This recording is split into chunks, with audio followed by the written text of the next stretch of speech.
All right. So, one thing that y'all might be noticing through nearly all of this situation is that people think that it's all right for them to slander my name, do all sorts of mean shit to me, but I'm not allowed to defend myself. If I defend myself or speak up, then I am a bad person and I need to shut the fuck up and get to the back of the goddamn bus. I'm gonna tell you something about that. When I ride on the bus, I do ride in the back. It's the easiest fucking place to sleep. But that's riding a bus, and that's by choice. There was a guy that I was on a bus with when I was going from California to Virginia last year, and we had ourselves a bus driver, right? And this bus driver was one of the few bus drivers that was nice. It used to be about a decade ago, you'd get on Greyhound or Aero Lines or Jefferson Lines, and the bus drivers treated you like a fucking human being. But now you get on a bus, and fucking 99% of the fucking bus drivers are assholes. Well, we get this bus driver that's not an asshole, right? And he's kind of new to his job, but he's an easygoing, decent person. Now we got this racist asshole on the bus who's threatening to kill our fucking bus driver, and the bus driver is fucking taking it in stride. But I mean, seriously, it's getting to the point where this guy is a fucking safety hazard. I mean, we're talking about somebody, not somebody who is pushed to the point of a situation like that after months and months and months of being fucking threatened and forced to move and fucking having all of his shit stolen and being assaulted and shit like that. No, we're talking about somebody who is starting off with racial slurs and threatening lives. I mean, that's just the dude's go to. So we get to this rest area, right? We get off, and there's this black feller. He's got this thing on his forehead like he watches too much goddamn anime, you know. And I heard him talking on the bus. He's entertaining as fuck, but he's fucking weird, you know. And so this racist on the bus, he's fucking spouting his racist bullshit, and everybody's hanging their heads like, what a bunch of fucking cowards. And this bus driver, like you can see, he's having a real hard fucking time. He's afraid he might get in trouble if he kicks the dude off the bus or calls the cops or something like that. I mean, he doesn't know what to do in this situation. So, me, I'm listening to this dude. I'm literally just going to go to the bathroom, and I hear this dude yelling these racial slurs and so on and so forth. I'm like, dude, you need to stop. All right, I'm not comfortable with that word. I don't want to hear it. I'm not the only one who doesn't want to hear it, and you need to stop threatening our bus driver, dude. I mean, we got half the people on this bus thinking that you're gonna fucking try to do something to our bus driver while he's fucking driving. You need to knock that shit off. So where does he go? Because he obviously ain't gonna stand up to a man twice his size, but I'm half his size. Meanwhile, I'm fucking gimpy as shit. My head's fucked up. My legs are fucked up. My back is fucked up. My right shoulder's fucked up. I'm just fucked up. And that guy wasn't going to tangle with me, which is a good thing because he would have beat me piss fucking limber. But I stood up to him, and he tried to go around the corner and be an asshole to somebody else. Somebody else who he thought that he could get away with doing it to. Somebody else he thought was a weirdo, thought was smaller on the social ladder than he. And yeah, that guy and I are friends, actually. Not me and the racist, but the weirdo that he decided to go after. Do you know why that is? Because that weirdo stuck up to him, too. I ain't the guy. Matter of fact, he's got that on video on his YouTube, too. Actually, I'm gonna give y'all a link to his YouTube. I mean, this guy is not, what you would expect. He's not a fucking Boy Scout. All right? Not even close. I mean, here we are, we're on this bus, and this dude is fucking creating a lot of problems. Problems if I'd have started, or this other gentleman would have started, we probably would have been off the bus already. But there's also the fact that given the bus driver and his state of mind and also his personality type, a lot of people are afraid to stick up for themselves, and a lot of people are afraid to stick up for others. They go, it's not my business, it's not my business, it's not my business. So that bullying is going on because you're allowing it. You're walking right fucking past it. Well, nope. On this particular occasion, all it took was a couple of people. They go, I would say something about that situation, but I don't have any backup. You are the backup at that point. You're seeing something wrong happening. You can speak up, and if you speak up, others will. By the time that guy thought he was going to get back on the bus, we as a group let him know that it's not the bus driver's choice anymore. Now, by that time, we had already spoken with the bus driver, and the bus driver had said that he wasn't going to allow this man onto the bus, which is good. But you know what it took to get any of that started? You know what it took to get people to not hang their heads in shame while listening to this man at a fucking rest area in Texas doing all of this cursing? Yelling all of these racial slurs. We got black people and white people on the bus, and they're all hanging their heads. Nobody's speaking up to this dude. And when people did, everyone went, you know what? I am empowered. I can do this. I can stand up to this guy too. But most of you, you're just like that. You are exactly like that. You look to see what's popular, and that's what side you jump on. Most of those people were not going to jump on this racist dude's side, obviously. But at the same time, they were too afraid to be the first one to speak. I've never been afraid to be the first one to speak. But you know what? When I speak, I get ignored. And then when it happens to somebody else, people listen to that somebody else and then pretend I never said a goddamn thing ever. But then again, going through my Facebook, yeah, this fight, I've been fighting it most of my life. See, while my dad doesn't like black people, I grew up with black people. While my mom doesn't like Mexicans, I grew up with Mexicans. When you're in the state of Colorado in the system, it's mostly blacks and Mexicans. I'm not talking about Mexican Americans. I mean, in the 1980s at the time, most of those kids were actual Mexicans. And they got into screwed up situations because at the time there was a lot more hatred for immigrants then than there is now. Can you imagine that? Those of you who were alive in the 80s can. Those of you who were alive in the 80s know all about hating communists. Those of you who were alive in the 80s, you know that when we started really pushing in the media all of this hatred towards the Muslims, when we realized that Russia was going to fall and the Berlin Wall was coming down. You know? But the thing is, all throughout history, yeah, you need people on your side. You say you got to do it all yourself. No, if we had to do it all ourselves, this wouldn't be a country. There wouldn't be villages, there wouldn't be cities, there wouldn't be towns, there wouldn't be fellowships, there wouldn't be families. I want to encourage y'all to look at Breonna's Law, all right? Breonnaslaw, Breonna's Law. This law is about no-knock raids in Louisville, Kentucky.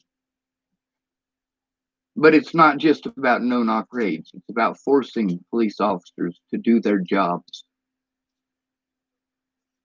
By taking away those who seek that position so that they can be predatory. The people who will turn off their body cameras and coordinate with their buddies in order to do illegal things to primarily the homeless in the United States. That's their number one victim. That is the number one people the police intentionally victimize. However, they victimize poverty. They victimize people who are alone. And this can be shown by the fact that both the jail and prison populations, although at 81% capacity those people are homeless, the highest cross-section of the jail and prison populations are what? Former foster kids. When you were alone, you were the easiest to victimize.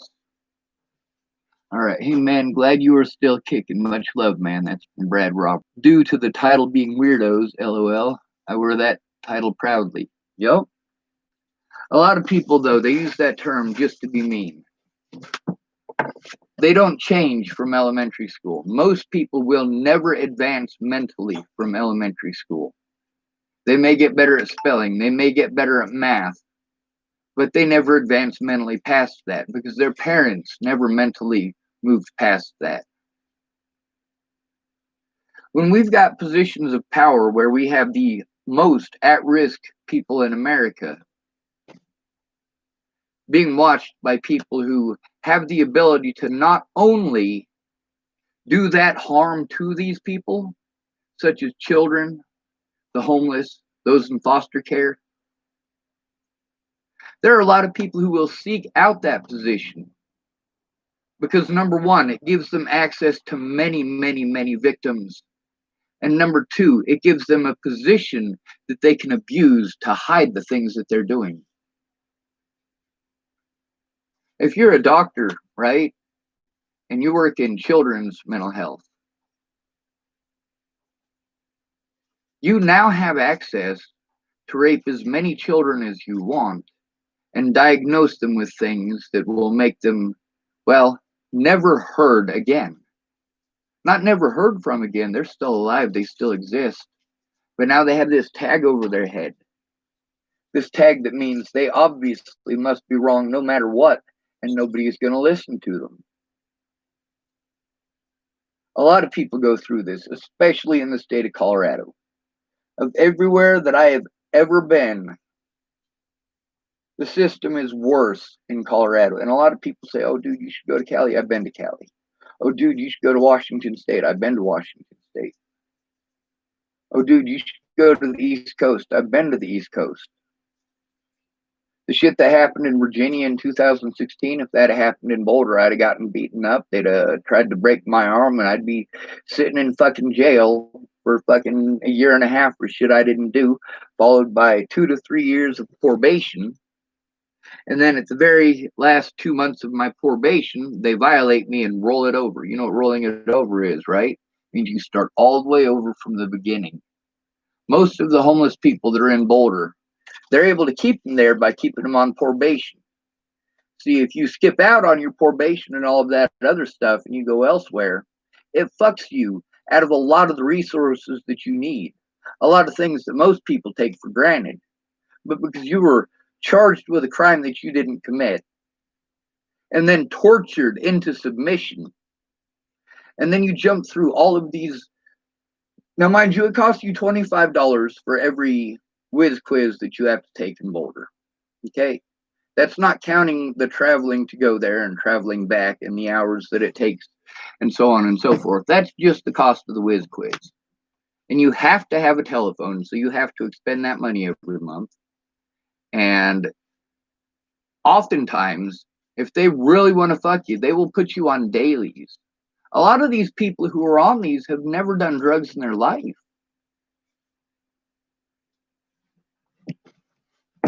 Isn't that fucked up? How can you court order somebody who hasn't even had a court date yet, hasn't even gotten to plead not guilty yet?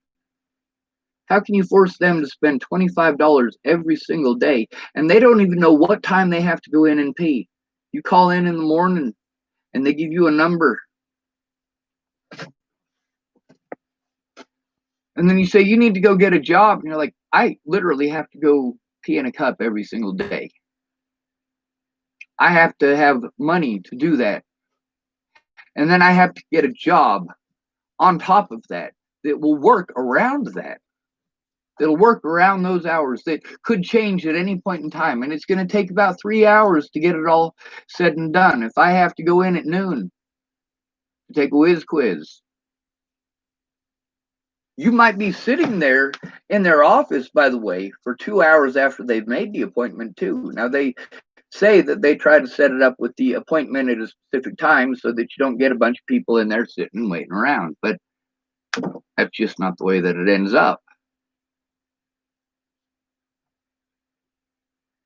And then there's the fact that pretty people work together. They have pretty lives. They have no fucking clue how shitty your fucking life is.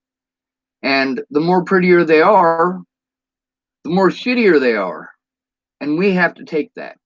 What do rich people spend their money on? Getting more money and pretty things. Human beings don't mean shit. Now, we've seen this blue line of bullshit going all the way back to the very beginning of our country when we didn't even have police officers. Why is that? Because it's a group mentality. We say our group is better than others. Our group is more deserving than others. Our lives matter more than others. Because of the color of our skin, because of our gender, because of our religious preference, because of our sexual preference.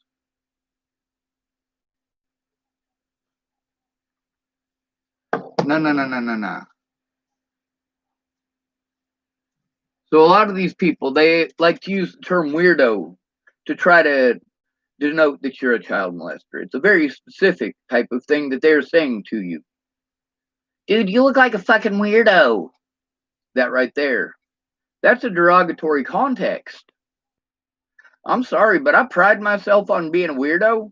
That right there isn't a weirdo. That's a sicko. There's a difference. And lots of people type to me that I'm a sicko too. Again, for things that I didn't do.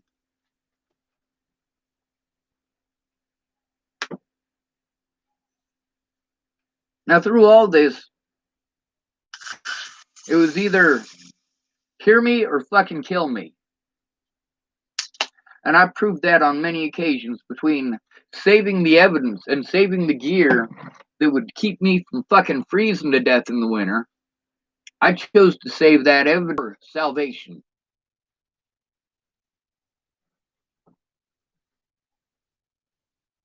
Sorry, I froze up again. All of these things that are happening now, that we're almost starting to get some change started and some change going. We could have gotten that started over 3 years ago. Except that I'm not black. And I was made homeless. The same laws that Black Lives Matters is getting changed right now for all of us. We could have changed that 3 years ago for all of us, including them, by taking a look at what I was saying and showing. Instead of going back to the back of the bus, you're a white guy, no one cares. Do I do that when it happens to a black person? No, I don't. Do I do that when it happens to a woman? No, I don't. But I guarantee you, if you, as a woman, do that to a whole bunch of men who go through that shit, and then you go through that problem, I'm going to remind you how you treated men when they went through that shit. No matter what group you are a part of, if you want to be a hateful person, I will show you what it feels like when people are hateful towards your group in that way. And no, I'm not going to type the N-word.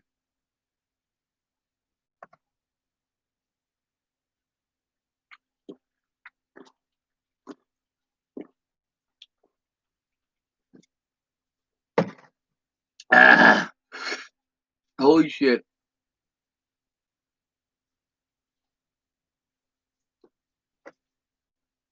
A lot of the best people that I have ever known, you guys would look at and go, they're trash. Oh no, if you knew their life and if you knew why, you'd be doing the same goddamn thing in their situation. The thing is that you've got lots of excuses like why you wouldn't, and all of those excuses come down to the fact that you have a very spoiled life. You know, if that happened, I'd do this, and this. You have those options? Holy fuck! That right there alone. That right there alone. The fact that those are options that you have is more than most of the poor have. And a lot of the poor have more than I do because they have people in person who will sit down and help them with that shit. Everyone gets overwhelmed. Everyone needs help. We don't live on a planet of one. This is not Planet Sean, where Sean can go out and do whatever the fuck he wants. This is Planet Rich Bitches and Pretty People. Yeah, I know black women who have been treated better than most of the white women that I know because they're extremely attractive. I do know a lot of extremely attractive black women. I know a lot of extremely attractive black men as well. Am I not allowed to say that because I have a penis? Am I not allowed to say that a man is attractive because I have a penis? I know that Sean Jepson is drop dead gorgeous. How do I know this? Because I have been listening to women in this town, even when he was underage. There were old ass women in this town talking about how fine as fuck Sean Jepson is. I have been there with Sean Jepson when women have just walked up to him and volunteered how attractive he is on many occasions, and I'm not with him very often. Joshua Martindale, same thing, pretty boy.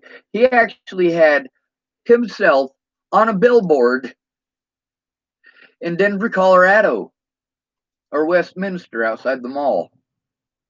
He was in his underwear. He married a Maxim magazine model.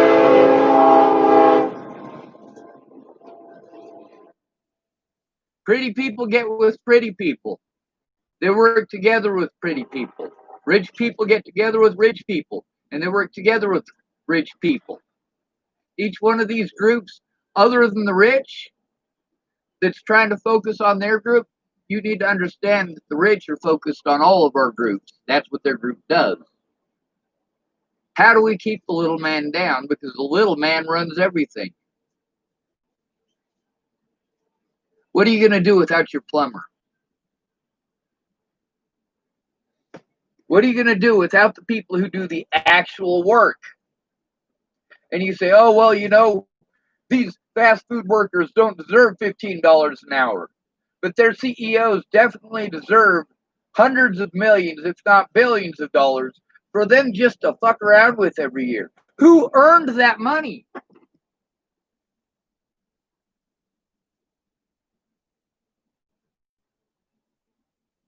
There is a certain point where greed is no longer enviable. And that's when that greed is killing people. Let's say this planet was only a mile wide and a mile long of land, okay? You got 1 square mile of land and you got 1,000 people to live on it. Now let's imagine that one of those people says, I own all of this. This is all mine. You all have to leave or you have to pay me. All right, well, what am I going to pay you with? Everything is yours. Where am I going to live? I have nothing to give you. I'm still here. I still exist, whether you want to pretend you own everything or not. Now, I can understand if you have an important job. If you do have an important job and people's safety is your job, I can understand you having a little bit more land than everyone else. I can understand that because you're probably going to have more people coming to your house. You're probably going to have a lot more tasks at hand that you got to take care of. But also, you're probably going to have help. The thing is that the resources on this planet, ownership of it is an abstract fucking thought. You are going to die, okay? You're going to be around, what, 70, 80 years max for most of us?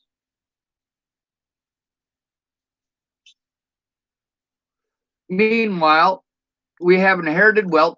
That's the ideas that we passed down from monarchies. The idea that God wills it. This person is higher than the rest of us because God put them there. No, they fucking weren't put there by God. They went and fucking killed a bunch of people. Or their family before them killed a bunch of people. Or before them, they killed a bunch of people. Some of these monarchies, shit, they didn't gain their monarchies. There's 200-300 years between when their monarchy murdered a bunch of people to get into power and then when they, as a family, all through the generations, murdered others to keep that power.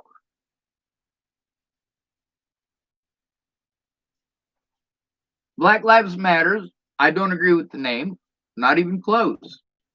But I see the change that they're making, and it's the same change, the same exact things that I've been trying to get changed, the same things that I told you would happen if I didn't get that help, if we didn't get these laws changed. But I wasn't worth listening to because of slander against me, because I stood up for myself and I was the wrong goddamn color. I am the wrong goddamn gender. You have no idea how many women are straight up evil to me.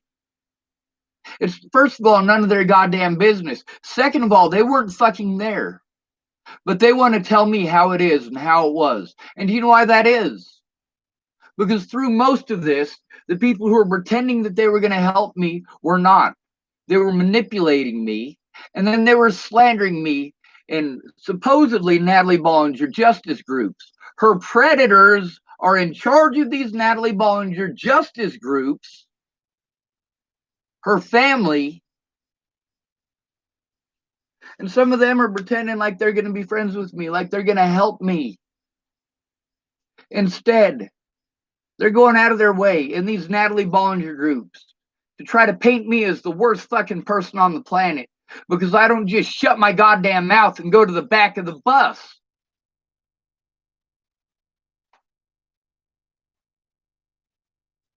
My situation shows you that many of these situations that many people that I know are going through who have support. This is what happens when you don't have that support. When you have people that the most they're willing to get involved is to say, I'm sorry, I'm sorry, I'm sorry, or I'll listen.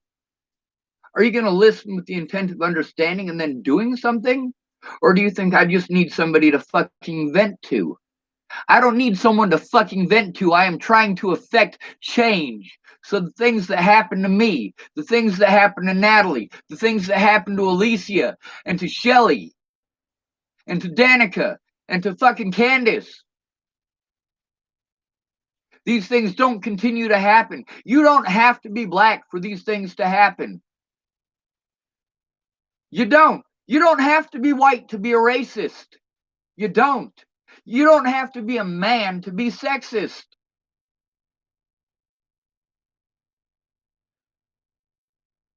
Now, there's a big difference between somebody with a rational mind and somebody with an irrational mind. Now, me, I stand up for LGBT rights. Do I not? Of course I do. But I also understand that there are man-hating lesbians out there who are going to hate you just because you have a penis. And in some of those man-hating lesbian situations, I think they are perfectly okay with doing that. Yes, they are blaming all men. All men are terrible, and so on and so forth. And absolutely that's wrong. But also, if you look into some of their situations, they grew up in fucking foster care. They were pretty and grew up in foster care. And foster parents and other foster kids did whatever they wanted to them over and over and over and over again. There was a girl that I was in foster care with when I was in Colorado, and I met her while I was homeless.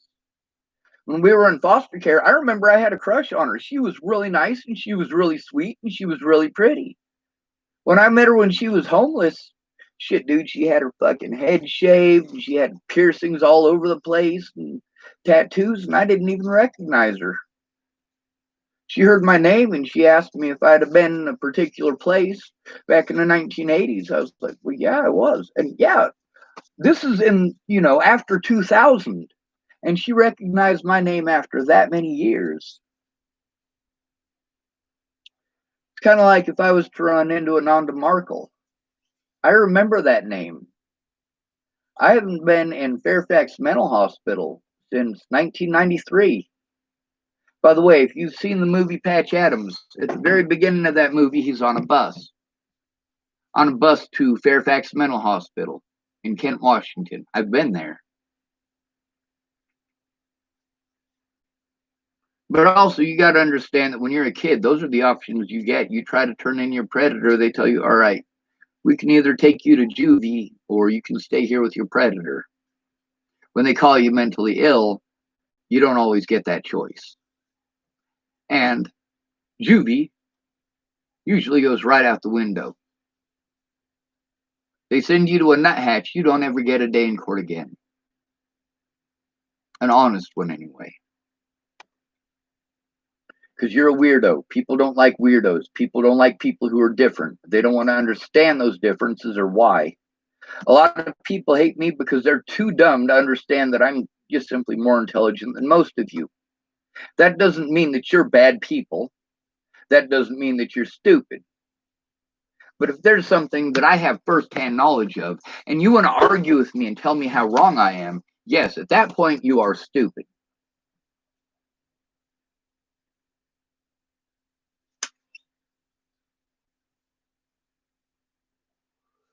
Since they dropped the charges against me here, I really can't help but be paranoid and think that they got something bigger brewing to try to fucking railroad me. Also, with everything else that's going on, I can't help but think that, well, with everything that's going on in the world and the fact that I have been speaking out about all these things and the fact they've been doing to me, they're backing off because they really, really don't want to get in trouble at this point. In either event, them dropping the charges shows that they are hiding like fucking cowards.